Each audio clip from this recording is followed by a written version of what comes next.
Dans le cadre de ses missions de conservation des espèces animales, le parc zoologique de Montpellier procède à l'insémination artificielle de ces 2 femelles rhinocéros blancs, Malenan et Djubilani. En plus de ces 2 femelles, le parc zoologique possède un mâle, Djobi, âgé de 11 ans. Ces 3 rhinocéros blancs, en très bonne santé, n'arrivent pas à se reproduire pour des raisons non connues.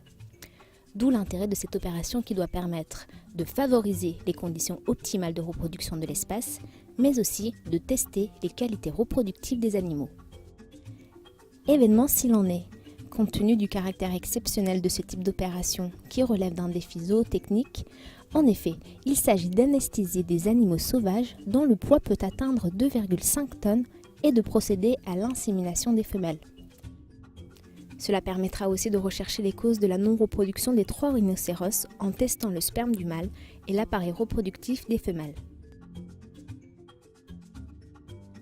Afin de procéder à cette opération rare et très technique, une équipe allemande composée de 2 spécialistes dans la reproduction de grands herbivores a fait le voyage depuis le Leibniz Institute for Zoo and Wildlife Research de Berlin.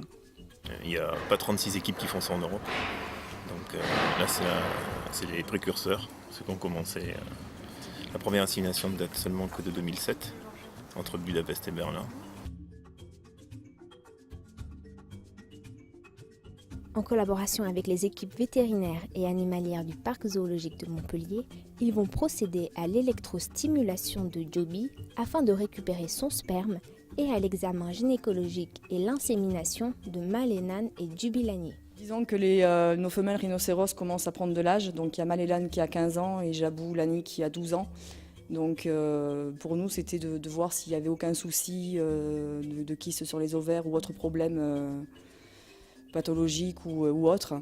Donc il s'est avéré qu'avec l'échographie, tout était correct. Donc maintenant, on a 50% de chance que ça marche. Enfin, on espère au moins avoir des petits dans 15 mois. Le rhinocéros blanc, mammifère originaire d'Afrique du Sud, est une espèce en danger et protégée. Elle fait partie de la liste rouge de l'UICN, l'Union internationale pour la conservation de la nature.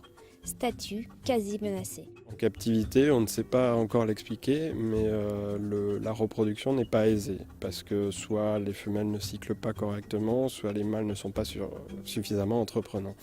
Donc parfois, il faut en venir à donner un petit coup de pouce aux animaux, et du coup essayer de déclencher soit les chaleurs, soit la reproduction par l'insémination artificielle.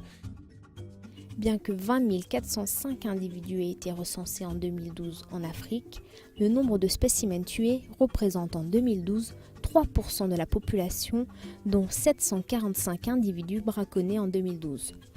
Depuis le début de l'année 2013, un rhinocéros est tué toutes les 11 heures en Afrique. 2 enjeux principaux sur cette espèce menacée, c'était d'une part l'anesthésie des gros mammifères, des gros herbivores n'est pas chose aisée, à cause des molécules à utiliser, à cause des dosages et à cause de la manipulation en elle-même. Et après la gynécologie des rhinocéros, jusqu'à il n'y a pas si longtemps, n'était pas suffisamment bien connue. La préparation en amont de l'intervention, donc prévoir tout le matériel et aussi l'entraînement des animaux, parce qu'on a pu intervenir sur eux pour les anesthésier sans les flécher pour 2 d'entre eux. Donc c'était de l'entraînement médical qu'on avait fait avant pour pouvoir intervenir comme ça à la main. Les rhinos, on les avait entraînés à peu près 1 mois avant à l'injection en intraveineuse sur les oreilles. Pour les anesthésies de gros herbivores, tout est relativement pareil. En fait, il faut juste gérer le fait que ce sont des animaux qui sont assez massifs, qui sont aussi dangereux et sur lesquels il y a des précautions en termes de sécurité à prendre. La préservation de cette espèce par sa reproduction est donc un enjeu important. Le parc zoologique de Montpellier adhère à l'EAZA, European Association of Zoos and Aquaria, qui pilote les programmes d'élevage.